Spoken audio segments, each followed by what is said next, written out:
Hello there everybody, Reggie Time here, and today I'm going to try and make an argument that being called a nit should be seen as a compliment rather than an insult. And my reason for doing this is that it's something that's often thrown at me because I am a type player. It's often thrown at me in a way where I think someone's trying to be derogatory, and it makes no sense to me. I mean, I frequently use a screenshot to demonstrate my win rate over close to 1.8 million hands, sorry, on Triple Eight before I moved to Sky. I use that to kind of advertise my services as an experienced poker player who can help.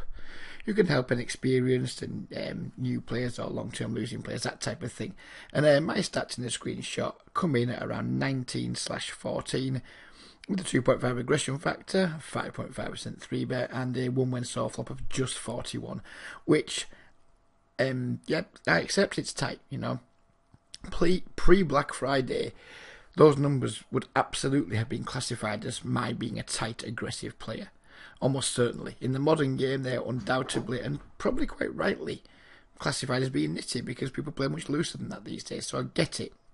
I do get it. I think nitty is like a derogatory term. It doesn't need to be. I think disciplined. I mean, the discipline should be something, in my opinion, that's praiseworthy, not something that attracts scorn from certain people. But big deal. It doesn't bother me as such. I'm not doing this because I'm insulted by it. I'm doing it because I'm proud of it. I'm a nit and I'm very, very proud of my nit status. Apologies if you can hear some noise in the background. My cat's decided to start going fucking bonkers. Yeah, so I wouldn't argue with the assessment that my stats make me a nit. I would prefer to use the word my stats demonstrate that I'm disciplined, but yeah, I mean, it doesn't matter. It's just semantics, isn't it? But what I would and do argue is that they're also absolutely fine, my numbers. There's nothing wrong with them. I would also go on to argue that most break-even or losing regulars that are playing a style of something like, I don't know, 25-20/3 with a, I don't know, 10% 3-bet start would probably do quite a lot better if they tightened up just a little bit and avoided putting themselves in like lots of the marginal spots that they put themselves in with marginal hands against players of a similar skill set or sometimes better. I mean, when you're, say for example, you've been losing over 100,000 hand sample playing that style, and then at the same time you look down on people who play tighter and you think they're not playing the game right or whatever. I mean, I don't know. For me, you can't seem to see the irony in it. And you know, you're looking down your nose at winning players because they're playing it like what you consider to be a nitty style. They're not doing it right, while you're playing hundreds of thousands of hands and actually just not getting their job done. So there is a certain irony in there for me, but at the same time, I understand it. So the primary reason for me to not play as loose as that, particularly in like the tough speed poker games, is the rake. I mean, we can play really loose if I'm playing on Sky Poker or Unibet and I'm in some good games, I'm not going to be playing 19/14. If I'm at a table with 3 or 4 or 2 or 3 players that are significantly looser than me and significantly worse than me, of course I'm going to play more hands. I might play with 30-35% of my hands. So it's not necessarily, these stats are basically come, or my stats that I show have basically come from a mix of full ring poker and speed poker. So yeah, I mean, we can play more hands because it's the rake for me that stops me wanting to play more hands in tight games and in tough games. If we're playing with lots of loose players who are losing money quickly, then more than cover the rake, so we can play more hands. Because the more hands we play, the more pots we're in, the more pots we drag down, the more rake we pay. But if you kind of know how it works. Most of you guys understand how the rake works, so I don't really want to go into that too much. So for me, playing the marginal holdings in that spot, the ones that are maybe winning me, I don't know, half a big blind, 100 or something. And if I'm right on that, if I'm not right on that, if I'm wrong on that, it's costing me money. I just think, you know what, I don't need to play them. I don't really want to play them in this tough game. So I'll just not play them. But lots of people play a lot of these hands, these marginal hands, thinking that they can turn sand into gold, when the reality is a huge number of the players trying to do that, and it is a massive number because there's not that many who is winning at poker, so there's a huge swathe of regulars who aren't winning, and lots of those guys think they can turn sand into gold, and that all they're actually doing is making, in my opinion, they're making their grind much, much harder than it needs to be, and they're paying more rake for doing that. They're actually paying more rake to make the job of playing poker for them much harder. Aside from the rate, though, I think there's maybe a handful of reasons that all kind of lead into each other, where the vast majority of players aren't making the loose aggressive style pay. And for me, the overriding factor of that, or the overriding reason for that, is that they're just putting themselves into too many positions that, to be frank, they're just not equipped to deal with.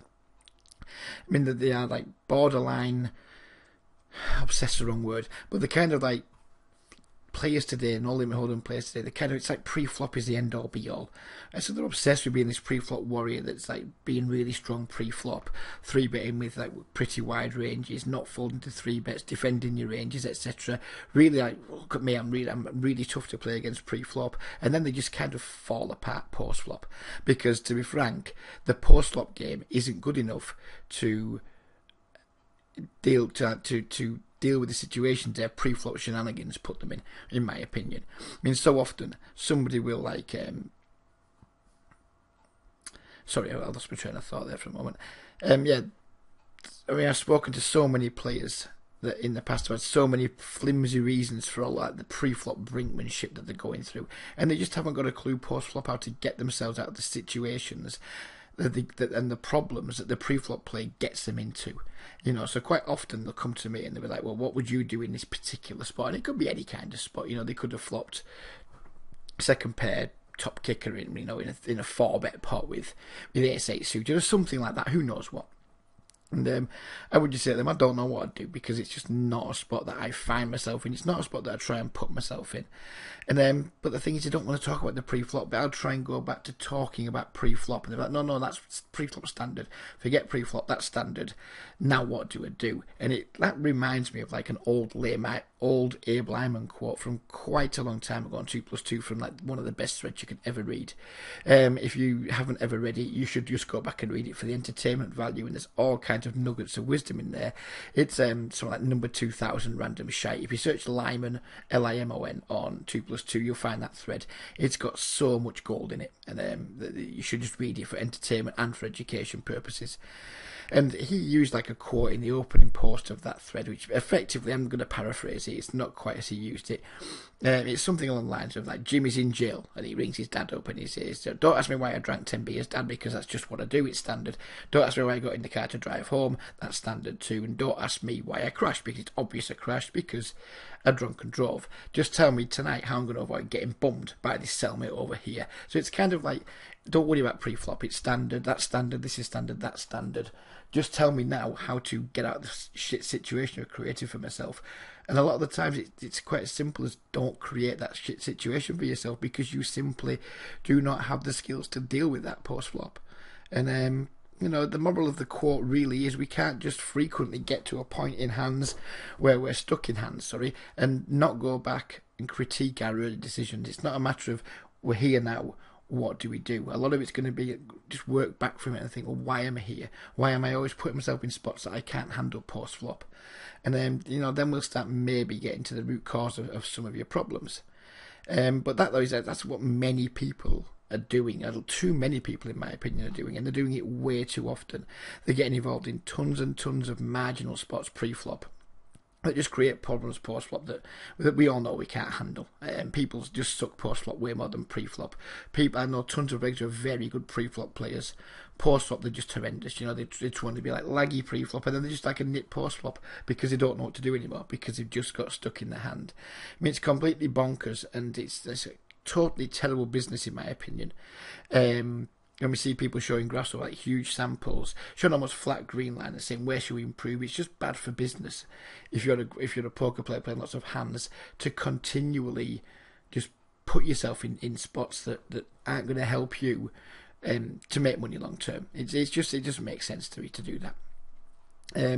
So you'll see people they'll post these graphs and they'll have 100,000 hands, 200,000 hands, and the green line will be almost flat, the blue line will be sky high, the red line will be going down, but essentially the green line's flatlining. There may be 140 buy-ins over 200,000 hands or something like that, something that isn't really a fair reward for the grind. And you'll see lots of responses to that, and they've all got merit.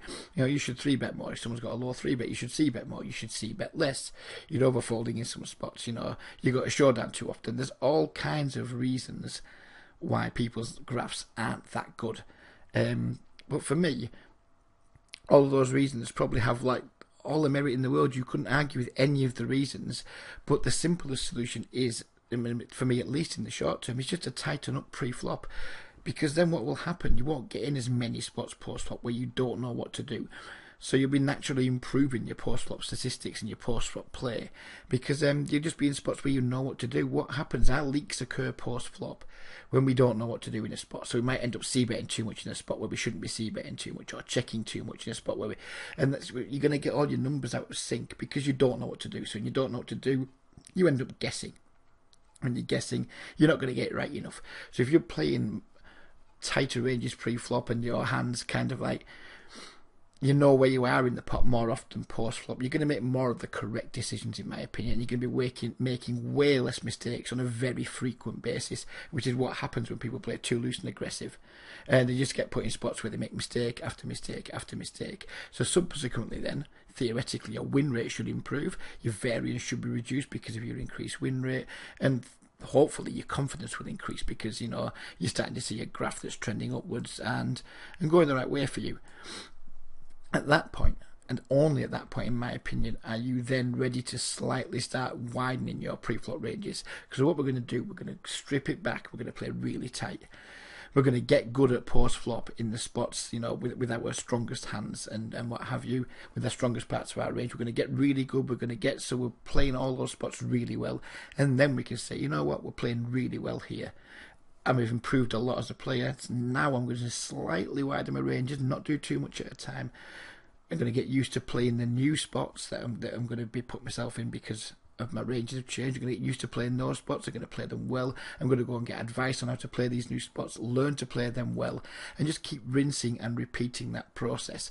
So you're always, you're never trying to do too much at once. And what that will do there is hopefully it will just help you layer your learning better. Too many players skip through this important step and just jump straight into a lag style.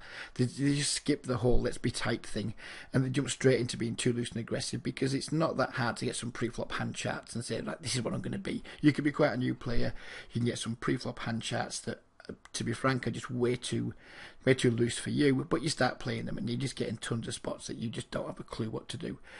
So then what happens then, and that leads us to trying to learn too many other things at once, to try and plug all our leaks left and right. We start making lots and lots of adjustments all at the same time, and we're never really knowing which adjustments work for us, which adjustment hasn't worked.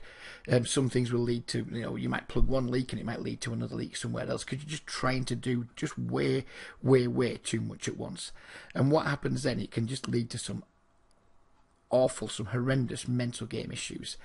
There's just so many players that where the mental games get so bad with them, it can just be like a precursor to them eventually quitting the game, because even though they're theoretically they're opening a reasonable range of hands based on whatever hand chart they got from Equilab and what have you, because they haven't got the post-flop skills, then they start tilting the tits off left and right. Before you know it, they've lost hundreds and tens and scores of buy-ins, and they just think the game's unbeatable. They'll turn around and say, poker's unbeatable these days. It isn't. It's not unbeatable. It's far from unbeatable. If an old nit like me can beat it, anybody can.